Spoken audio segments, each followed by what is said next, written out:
Bonjour Penguins and welcome to Pat Thanks Cast, the show that dives you into the world as I see it. I'm Patrick, your host, and today we're setting sail on the Seine River, the lifeblood of Paris. Now, before you start picturing yourself as a fancy Parisian sipping champagne on a bateau mouche, let me tell you something. This river has seen it all. From invasions to romantic proposals gone hilariously wrong. Let's get our feet wet and dive into the beauty of the ultimate gossip queen of Paris. Stay tuned.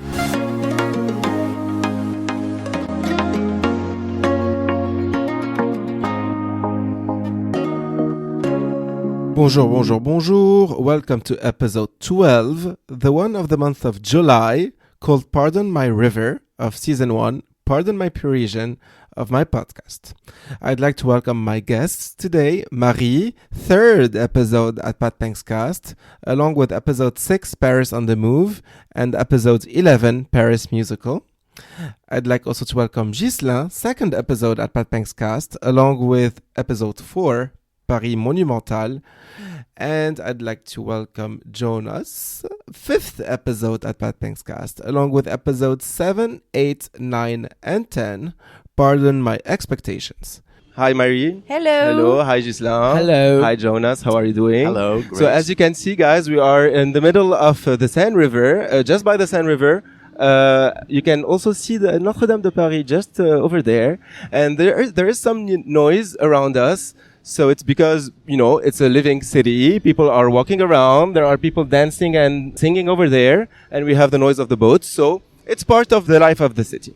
So we are obviously going to discuss the Seine River because we are in July. And the nice weather has arrived. Probably not right now. As you can see, we have a little cloud. We hope it's not going to rain because we have all the material and the equipment right here. So we're going to discuss several topics related to the Seine River. So the episode is divided into 3 segments. The first one is about the history along the Seine River. The second segment will be talking about the houseboats, the landmarks, and some bridges. And the segment 3 will be talking about the life of Parisians and life of tourists around the Seine River. Let's start with the history by our historian here. Ghislain, please go ahead. Sure. The River Seine has been for a long time used as a trade area because, as we can see, boats are circulating throughout the city. And I think it was one of the first railroad. At the time there was no train, so in fact, rather than a horse, the River Seine was the easiest way to transport things. It has been used by a first tribe called the Parisian, so it's Paris with double I in the end, which was a tribe, Celtic one, from the old gold, that lived there with the idea of settling in a city around the islands over there, the Saint Louis Islands, or the City Island today as we call them. And they lived there as fishermen mainly, but also trading by the River Seine. And it was the main thing they did. We know that the Roman Empire took over the control over the Seine, and they knew how they can use it to transport goods from one side to the other. And they transformed the name of the city into Lutetia, which would be, for them, in Latin, their own name. And we have to wait for the 4th century after Christ, or Common Era, to have the name Paris given to the Parisi old tribe. Even if they were no longer ruling the city, they kind of left their own name, which is today about of it. What is nice to see is that it remained in the Middle Ages, the Renaissance, and moreover, a trade place. And I think even today, transporting people and goods has been something very important that the River Seine could help at some point.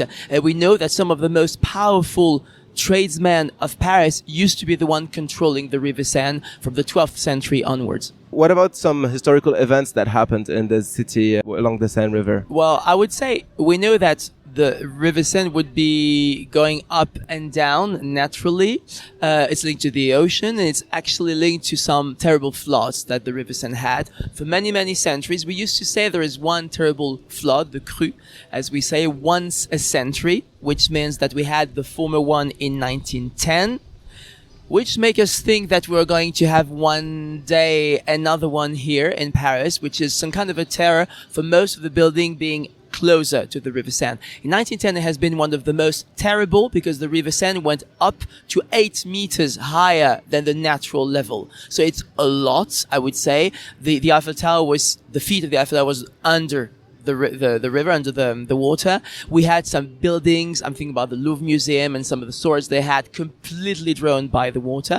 And there is one mark which is on the Pont de l'Alma, when you have a statue called the Zouave, and this statue is one of the soldiers of the Napoleonic Wars. But it became something completely out of the war context because Parisian tradition used to measure the level of the Seine River according to where the water will cover this statue. And in 1910, the statue was covered up to the shoulders. So it was very high.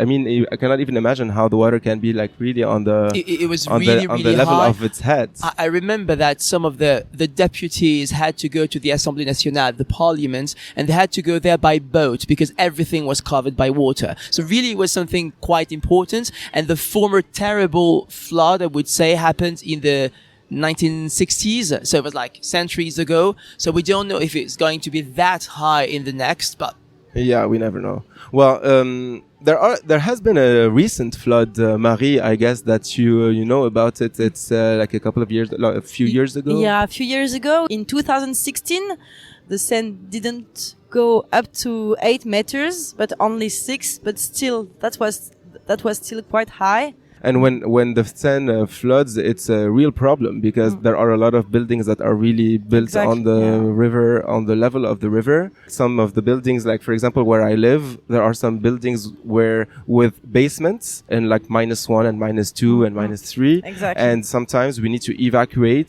these basements. They ask the owners to remove their cars, remove their stuff from the basement. Yeah, it's a hassle when it happens. And maybe I would add that global warming and climate change probably doesn't help. So Definitely. Maybe we're going to have more than one flood, worst case scenario. And actually, that's exactly what happened in 2016. There are 2 museums, the Musée d'Orsay and the Louvre. They had to evacuate 150,000 artworks from their storerooms because of the floods. They used to storage in the basement, so they no longer do this. Absolutely. Well. And actually, this flood, I mean, of course it was in Paris, but actually it was all over Europe. Yeah, because as Jonas said, like if it happens here, it means there is a reason, and the reason is more global than just Paris, obviously. So segment 2, now we move to segment 2. We're going to be discussing some houseboats, bridges, and landmarks. A lot of people in Paris actually live on houseboats, what we call in French Péniches.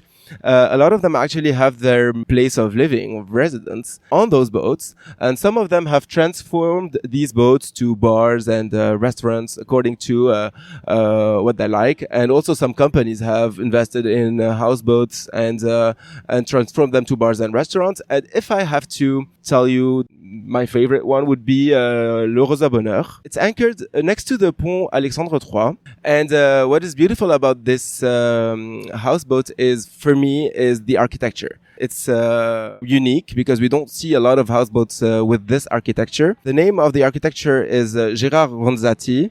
And the particularity is that it's made out of metal and glass, which is that once you're inside, it's very bright and it's very open as a view to the Seine River and to the landmarks that are around.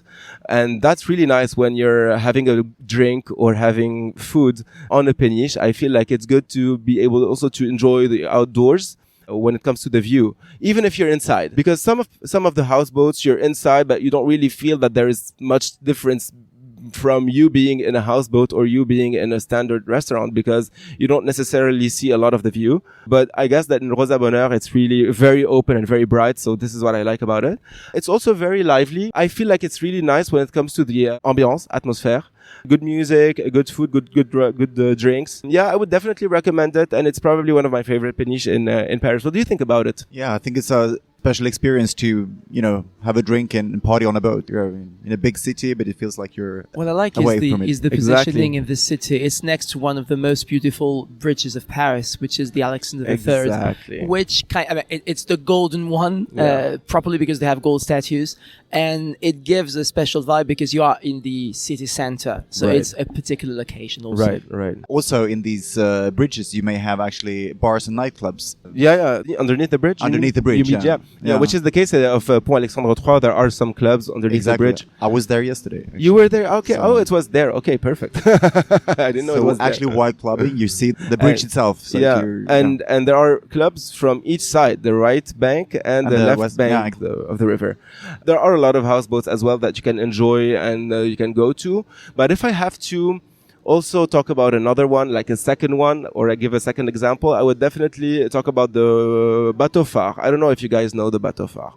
So what is nice about, Marie knows it. So what is nice about the bateau phare is that also in terms of architecture, it's very unique because, I mean, it's bateau phare, so bateau for boats and phare for phare, which means lighthouse, because it's actually a boat with literally a lighthouse on top of it. You don't expect to have a lighthouse on a boat. It has a nice terrace. It's actually a concert venue and also a clubbing and concert venue. So it's anchored by the National Library. And that would be my second example if I have to give a second example. Marie, do you know it? Have you been there? Yeah, I've been there a few years ago, and the only thing I can tell is that everything was moving, but I don't know if it's because I was on a boat or just because I had too much alcohol. Maybe both. Maybe. Okay, so let's talk about some Paris's most famous bridges. There is a bridge called Pont Neuf, which ironically in French it means a new bridge, but it's one of the oldest bridge. If it's not the oldest bridge of Paris, I guess it's the oldest. I see that Ghislain is confirming. It was completed in 1607, and it's very known for its beautiful architecture because it's a stone architecture, and it has a lot of significance. And it actually links one of the city's islands called the Île de la Cité, which we talked about in episode 3. It links this city with the right bank and the left bank. So it's through this Pont Neuf. It was the aim really to have a link in between the two sides of Paris. It was also the first bridge which has no houses, because there have been bridges before. So this one is the most recent that remained intact. And it was a stone bridge, as you said, because they wanted to have an architecture to be a royal one. So it's a royal project they have done without any people living on this bridge, because people lived over there with the houses, the buildings, boutiques and everything. And some of the cities, I think I'm thinking about Prague or Florence, they have a few houses that remained. Here in Paris, all of them have been destroyed. So the oldest that we have in the city is this one, and it's new because it's a new concept, a no house kind of bridge, which is dedicated to the royal power at some point. And on this bridge, you have some faces that you can see if you're walking by the lower part of the River Seine, and you actually see some faces people used to say to be some members of the, let's say, political government of King Henry IV, who were not all of them appreciated. So they're kind of grotesque kind of portraits over there. And it's a nice thing, and it's a funny way to decorate a bridge, I would say. Definitely. Okay. We also have the Pont Alexandre III, which for me is, in my personal opinion, the most beautiful bridge in Paris. It's actually the most ornate one. It's Art Nouveau architecture, and it has statues on it, and there are golden statues, and there are 4 of them, main ones. It's really beautiful, and it links actually the Champs-Élysées area to the other bank of the Seine River, which is the area of the Invalides and the Eiffel Tower, approximately, because we're not too far away. Yeah, very beautiful. Definitely recommend you guys to go visit it. And it's, you see this huge a boat passing by. So it's very beautiful, this Alexander III bridge, and a lot of things will be happening on it during the Olympics, because I saw that they have built some seating areas on it. Indeed, historically, the bridge was made to be celebrating great events in the city, because it was made for the World Fair of 1900, so a universal exhibition. At the same time, the Grand Palais and the Petit Palais next door, and the Invalides area you were mentioning, were part of the settled temporary buildings for the occasion of this World Fair. So it really was, by the River Seine, a kind of new bridge to celebrate great events, which explains why it's going to be used, of course, also for the Olympics. It's a big part of the city, and it's iconic. It's really beautiful. Le Pont de la Concorde, what about it? I love this bridge because it's not the most decorated. It's not the the one closest to the islands. It's kind of a underrated kind of bridges, but it historically underrated doesn't mean not beautiful. That's the thing about Paris. Everything is beautiful. You just need to know about it. Exactly. It's just people don't really know about it. And most of the bridges have been made to celebrate, I would say, a royalty or an empire or the Republic with a celebration. This particular one, we used to say that the stones used to make the bridge were stones taken from the Bastille jail during the French Revolution. So it has to take from one spot to the other to create a new bridge. And the Pont de la Concorde used to be a celebration of the French Revolution, to have a new bridge, not celebrating the royalty, but celebrating the new Republic. So that was the idea. And we historically kind of say that this bridge is the only one that has no circles and chains which are destined to attach the boats normally, but they really wanted not to have any chain to prove the Republic has been unchained from the monarchy. So it's a very high symbolism which was there, and which means that this bridge is part of the new projects after the end of the monarchy, after the death of King Louis XVI and Marie Antoinette. And what is nice to see is that they actually were beheaded next door on the Place de la Concorde. So this bridge is linked really to the events, even the darkest one of the revolution. To the darkest events of history, right?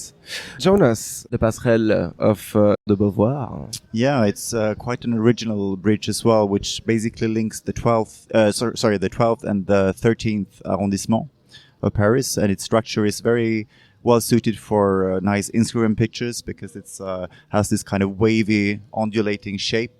It's only for pedestrians and cyclists, so it's you get rid of the cars for a few minutes. And I believe it's a steel bridge, so it's also kind of a contrast to some of the other bridges, which are more like right. Yeah. And then there is also in the same area Bercy Bridge as well. So Bercy, so the Accor Arena, the big arena for concerts, and this one is also quite typical. One of the rare places where you can see the metro overground actually crossing the Seine River. So it's quite a cool, nice spot. Yeah. Also, when you come to Paris, you'll definitely at some point would want to take a boat ride, right? All the tourists have done that. Even all the Parisians probably have done that. And well, as you can see, oh my God! And today there's a huge traffic, by the way. Even dining. They are even dining behind us. Like you will see it. It will arrive. You can say hi. Oh no, they don't care about us. They're just eating. They're waving. Look, they're waving. Hi. They're kissing us. They're kissing us. They're making some. They want to be famous, or they want to be part of the podcast. They want to be part of the podcast.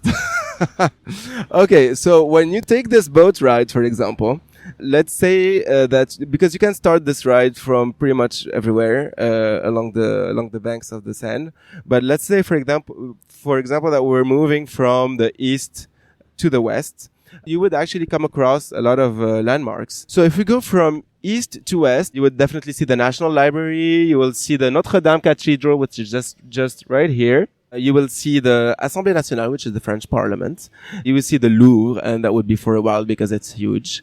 You will see the Grand Palais, the Pont Alexandre III, because you're gonna, obviously pass underneath it. The Eiffel Tower, and last but not least, you're also going to see the Statue of Liberty. We should not forget that the one that you have, my dear American listeners, in New York City is a gift from France, right? And we have one here in Paris, which is also in the middle of the Seine River, and we can enjoy it. Obviously, it's a bit smaller, but it's still there. And the boat makes a U-turn after the Statue of Liberty. And while doing this U-turn, make sure that you're on the terrace of the boat or somewhere where you can take a picture, because you can take a picture with the Statue of Liberty in the front ground, and there will be the Eiffel Tower on the background. In terms of perspective, it's very beautiful when you take this picture because you're in the middle of the Seine. You take a picture, you can see the right bank, you can see the left bank, and you can see in the middle the Statue of Liberty, and behind it, the Eiffel Tower. So it's a very nice picture to take. I love this view. Yeah, and there are also boats, that are not only for tourists to take pictures, but where you can also, either have dinner, these typical bateau mouche, but also party boats where you just go out to have fun. You can visit Paris while having fun. Yeah, it is. You can visit Paris, not visit Paris, also see the landmarks, enjoy the views. Yeah, exactly. While having a drink and partying. Partying, yeah. It's a very nice. Even for a local, it's a way to rediscover our we city. do it recently. This is what we've done a lot of times, because obviously we're not gonna take these boats, these touristic boats, all the time as we live here. But a way to enjoy the Seine River would be to embark on a boat with a party. Or with like a terrace with drinks and music and so on, so that we can enjoy the Seine River as well and see the landmarks again. Many people are doing this, not only, I would say, international tours, but also the Parisian during the 14th of July, which is the national day to celebrate France and the Republic. And there are some fireworks taken from the Eiffel Tower, so being by the Seine is a nice spot to just enjoy the view, which is quite appreciated by everyone, I would say. Yeah, I did agree. it once. It was nice. I definitely agree. Okay, so if we move to segment 3, which is life along the Seine River, the Seine is not just for tourists, as we said. It's also for Parisian locals. It's a very, very vibrant part of everyday life in Paris for Parisians, especially in summer. Especially in summer. This is my Uber is arriving. Okay. It's okay. As we said, it's part of the Parisian life. So, but all Parisians don't own a yacht like that. No, it's huge. That should be highlighted. We would love to. Oh, guys, Yeah. this is a huge yacht. Actually, there are these cabins? They are. No, like people live. No, it's usually one very big room, and this kind of boat rented for events. And events. you can see that above they are like. Oh yeah, the the couches. Yeah, there are couches on the terrace. People can eat and have fun outside, but otherwise they stay inside.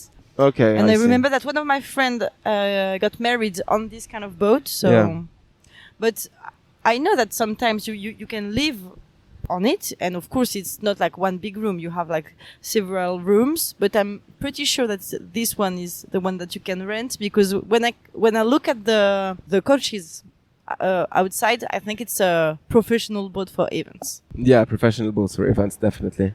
Okay, so thank you. What's his name? Yachts de Paris. Thank you, Yachts de Paris, for this this one intervention. I think it's Acajou, the name of that boat. Oh, the name is Acajou. Yeah, the name of Yacht de the Paris, company is called exactly, Yacht de Paris. Yeah, exactly. Okay. So, life along the Seine River. So, something very typical in Paris is the vendors that actually sells their books along the Seine River on the quays that are on the upper part of the banks. So, Ghislain, can you tell us more about these people? They're part of the Paris landscape at some point, because it's something that many people love to see, and they've been there for a long, even if today people are reading less, which is a shame, I would say. But you can buy nice books, vintage one mostly. You can have vintage postcards, vintage posters. I would say souvenirs that are not the touristic elements, but are part of the Paris atmosphere you'd like to live and you'd like to enjoy. They've been there for ages, and they still remain there, which is a good point. Being at the upper side means that you're not having any trouble if the sand is going to flood and go up. And they kind of are more linked to the vibrant aspect of the city. And it's always a good thing that you just walk by and you see sometimes an old book that you knew when you were a kid, and that maybe your parents or grandparents had. So it's very authentic, I think, and that's part of what is nice in the Paris reality. It seems to be something touristy, but it's not. Right. Yeah, it is not touristic. Yeah, it is not. They wanted to remove them. At some point, it was a question of, do we keep them or do we remove them before the Olympics? Because as you know, a lot of the things are happening along the Seine River for the Olympics. But very luckily, then they decided to actually keep them, right? I mean, yeah, they are going to be part of it at some point. It's good if people just walk by, even people coming from all over the world, even coming from the whole country, from France. They were just trying to see some of the books they knew when they were much younger. So it's part of it. It would be a shame to take them off, because they really are elements of the Paris identity. Definitely. So it's a good thing. For sure. So as we said also, the Seine River is for Parisians, and Parisians like to run, right? They love to run. They love to exercise and do cardio. And where else than along the Seine River, right, Marie? Yeah. The thing is, in Paris, there are not a lot of parks So there are a lot of people that like to go along the Seine River to do sports. So a few minutes earlier, there was that girl who were doing, I don't know, like stretching maybe. Maybe you could see. Yeah, probably in the beginning of the video you would have seen her. She was Yeah. there. She was doing some stretching. But now she was replaced. By There are many people running just behind you, Patrick. There are people dancing with loud music. And of course, the view is amazing. So it's a very pretty place to exercise. And also, when you run and when you are a woman, in the streets of Paris, it's not really convenient. Well, of course, because the sidewalk are tiny. Well, that concerns everyone. But also that because when you are a woman and that you run in shorts, people are staring at you. And I believe it's less the case along the Seine River because there are less people. There are fewer people, and people are busy just, like having fun or exercising as well. And close to the Grand Palais, there are even gymnastic equipments, and there are a lot of people like training in groups. Yeah, a nice area to enjoy outdoors and at the same time take care of your health, right? Exactly. Yeah. What else can we do along the Seine River in summer, Jonas? Well, I would say it's an excellent place to unwind, gather with friends for some picnic, a drink in the late afternoon, watching the sunset. I mean, it's really, although in a big metropolitan city, you get this kind of relaxed vibe being by the Seine River because of the water and it's a different. You're kind of stepping out to the buzz of the big city, so it's a great spot to relax, also to have fun, to dance like we saw on the opposite side of the by the way, yes, right now. On the opposite side I'll probably take some video shots. People after are this dancing salsa, tango, whatever they're doing. Right. Dances. Cool. And as we know that Paris is it's a romantic city, and the Seine River is really a place to kiss. To kiss, right? Yeah, so I mean, what about that? It's not just a cliche. It's part of it. There are some legends said to everyone. I mean, since I was a kid, some part of the thing, some part of the city are linked to particularly romantic areas when people would just regroup by the River Seine. You have love declarations and everything. But we're next to the Saint Louis Island over there, and not the first bridge, but the other one, the stone one, not the iron one. It's called the Pont Marie. And this bridge, traditionally, we say that if you're passing with someone, you need to kiss the person next to you, whether you're walking or whether you're passing by boat. So traditionally, even in the fly boats, people having tourist tours, I would say, over there, they must kind of kiss. So it's always the awkward moment because not everyone are used to kiss the neighbor, even if you don't know your neighbor by it.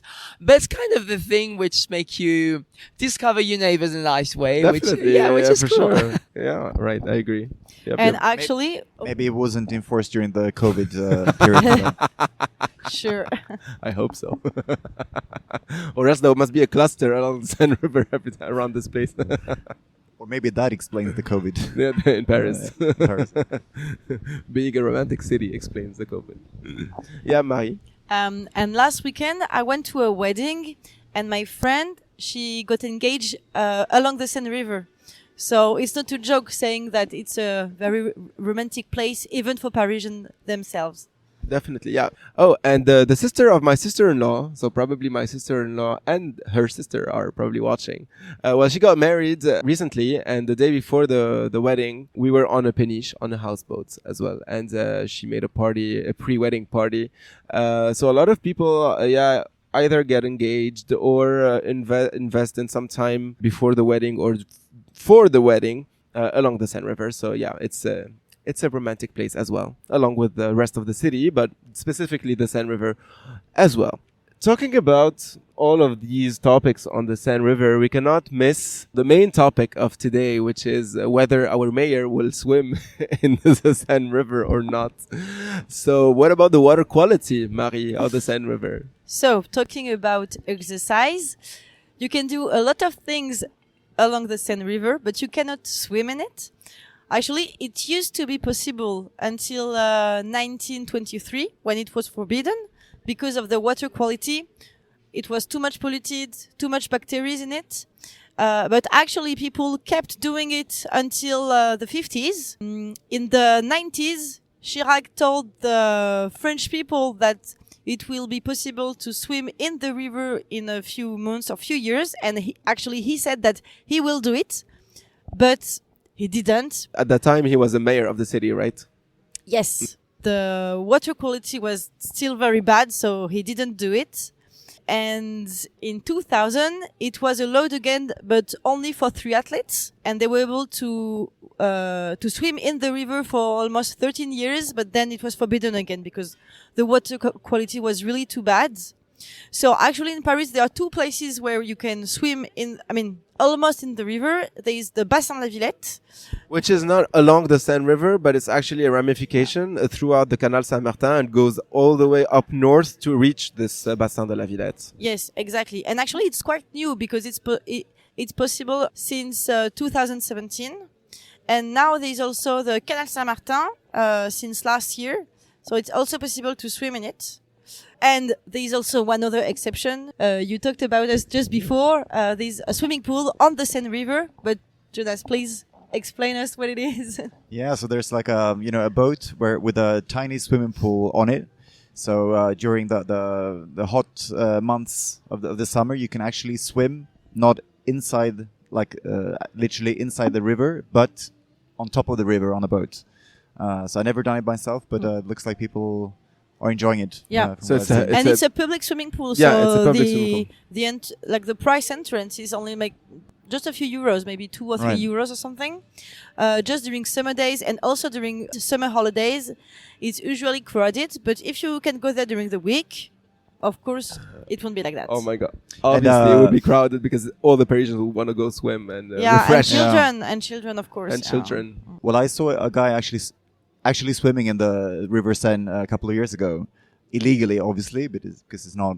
Of course, you can try now. You can just jump. No one will prevent you. I wouldn't be very confident when it comes to the color of the water. And it was a major event because there was probably something like 30 or 40 policemen coming to the place. Yeah, it was okay. Well, don't do it then. Massive event. Stay there. And some people were kind of looking by, cheering this guy because it was kind of as an act of protest in a way. He wanted to swim, and I don't know for what reason. So people were kind of cheering him and didn't want him to get caught. And the police were doing everything they could to catch him, but he was so kind of agile. At some point, they dragged him out of the water, but at some point, he was able to get loose of their grip and dive back into the river again. So it was a real show. Yeah. It's crazy. You saw it? I saw it. I filmed it. And, I think I saw it. I think we were together. No, wasn't it in 2019 or something? It was a few years ago, yeah. I don't know why. I really, now that you're talking about this event, I remember that I was there. I don't know if we were together at the same time, but I mean, I was also on the banks of the Seine River, and there are some. Now that I'm looking, actually, I've never noticed, but there are stairs. Ladders. Yeah, ladders. Yeah. So why are they here? Do you know? Most of them are historic, so they're there for at least a century. As you said before, at the time where he was allowed to swim, even if I don't know if you can see that not there's the ladder super just secure, but they were there for that reason. Also, when the river was lower, you had some kind of a boat. It was an access easy from your embarkation for your little boat to go up. So it could be swimming. It could be also any boat use you can have. Right. But maybe one day they will be used for swimming again. We never know. You will never be able to swim and like cross wherever. the river. Yeah. Like it won't be like defined places. Yes, exactly. Yeah, definitely, for sure, because it could be very dangerous. Courant aussi. And the current. And the current. It can be really dangerous. Well, actually, that's how people die in the Seine. Yeah. But if I'm not mistaken, Anne Hidalgo is supposed to take a swim in the river once the water is deemed clean enough for the Olympics. Yeah, we're still waiting. We're still waiting, and she's still rescheduling. Probably from now until you see this episode or hear it, she would be probably she would have swimmed in it. But as of today, which is what are we today? July 30? No, June 30. She hasn't swum yet, and she's still postponing. So we will see. So if you see someone, crazy lady swimming across the river, it might be Anne Hidalgo. So don't be surprised. Our mayor. Okay. So that's a wrap for today's journey down the Seine River. I hope you've enjoyed our watery wonder. through Paris's history, culture, and daily life throughout the most famous river of France. The Seine is not just a river, it's also a symbol of the city's enduring spirit and beauty. Thank you so much, Marie, Ghislain, and Jonas for being here today. Keep exploring, keep dreaming, and keep in mind that you can like this episode. You could also subscribe to my podcast on the platform you're listening from, Anrami for our Middle Eastern listeners, Amazon Music, Apple Podcasts, Deezer, Spotify, and YouTube. You can also find all the information that you need on my website, which is patricksayag.com/patthankscast. Also, send me some feedback on this episode or on the podcast in general. If you have anything to add on your own experience along the Seine River, something that you've experienced, a place that you've been to, etc. It will be a pleasure to read your comments. See you in 1 month, Pengies.